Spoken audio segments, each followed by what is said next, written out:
Kayo po ba mga bossing ko ay isa sa mga gumagawa ng mga pampaswerte? Or kaya po ay may kakilala kayo na gumagamit ng kaliwa? Alam niyo po ba mga bossing ko, sa mahal na araw mga bossing ko, sa March 24, at papalo po ito hanggang March 30 mga bossing ko, yan po mga bossing ko ay mabilis tumatalab pagdating sa usapin ng ganyan.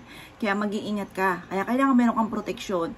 Baka sabihin nyo, saka na ako gagawa dahil hindi pa naman ako tinatalban ng ganyan. Ako mga bossing, huwag nyo nang intayin na kayo'y talaban pa kasi mahirap na ito ay tanggalin mga bossing. At sabi nga po nila, once natalaban ka na ng ganito yung gumagamit ng kaliwa mga bossing ko, ikaw po mga bossing ko ay lagi ka nang tatalaban. Kahit anong gawin daw po ninyong proteksyon. Kaya mas maganda, meron ka ng ganito bago ka pa talaban. Para hindi nasa huli ang pagsisisi mga bossing. Ngayon pa mga bossing, ano po ang dapat nating gawin na pampaswerte na napaka-epektibo mga bossing. Alam niyo po ba ngayong mahal na araw mga bossing ko, diyan laganap mga bossing. At diyan din bumibili. Baka bumili kayo mga bossing. Diyan bumibili ng mga yan po mga bossing ko ay napaka-epektibo kapag mahal na araw. Diyan din ang bubukas mga bossing ko ng third eye mga bossing. Diyan din mga bossing ko na nagkuklose din ng third eye. Ngayon po mga bossing, kung kayo po isa sa mga naniniwala sa ganito, subukan nyo po ito. Mainam po mga bossing ko na meron tayong asin. Ang asin mga bossing ko ay isa sa mga mabisang pang-cleansing. Pwede pa nga rin po na gumising ka ng alas 3 sa madaling araw, tapos magbudbud ka sa isang tela na kasya ka, magbudbud ka ng asin, tapos umupo ka doon. Kung kayo po'y lagi minamalas, pwedeng pang-alis din po yun mga bossing ko ng kamalasan. Ibudbud mo paikot doon sa tela, huwag sa sahig mga bossing kasi negative sa sahig lalo na kung ito ay matutunaw. Parang pangit po yung ibig sabihin po nun. Ngayon po mga bossing, kaya mas maganda, doon sa may tela, ilatag nyo po yan o sa kumot po ninyo, tapos budbudan nyo, yung kasyang-kasya ka lang, yung asin, paikot. Tapos dun ka magdasal at i-wish na wala na mga kamalasan. Pwede po yun. Pwede rin naman mga bossing ko na maglagay ka ng isang mangkuka na asin at tambalan nyo po ito mga bossing ko ng uling. Mabisa po ito na pang-alis ng kamalasan mga bossing. Lalo-lalo na ngayong mahal na araw.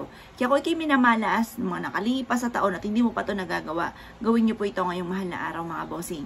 At ito pa mga bossing ko ay makakatulong upang sa ganon, kayo po ay mag-goodbye kamalasan na. Upang sa ganon, makamit ka agad ang mga pinapangarap. At instead na kamalasan ay puro kaswertehan ang darating mga bossing. Siyempre mga bossing ko, kapag ginawa nyo po ito, yung tipong gustong-gusto po ninyo. At sa umaga po kayo gagawa. Pwede rin naman tinuro kong alas 3 ng umaga. Pwede rin naman ito mga bossing ko ng alas 7 ng umaga na nakaharap ka sa liwanag ng sinag ng araw mga bossing. Ang paggawa ng mga pampaswerte ay umaga lamang mga bossing. Huwag na huwag ka gagawa sa hapon.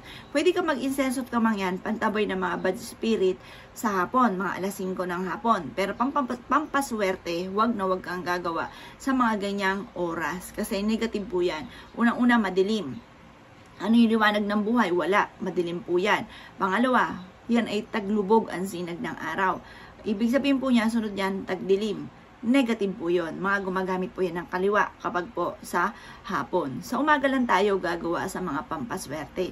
Kasi sa pampaswerte, di ba sa umaga, papataas ang liwanag ng sinag ng araw. Ayan, yan ay liwanag ng buhay tungo sa tagumpay. Pataas, ang sunod ay liwanag.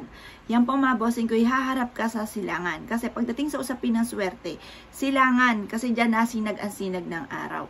Gawin nyo po ito mga bossing. Kaya kung kayo pinaniwala at nais nyo po itong gawin, maglagay ka na ng ganito sa harapan ng inyong tahanan, or kaya sa ilalim ng inyong higaan, or sa likod ng pintuan ng inyong pong main door, ang dulot nito ay swerte. Para goodbye kamalasan ka na. Kaya kung kayo pinaniwala at nais nyo po itong gawin, asya mga bossing, good luck po sa po lahat.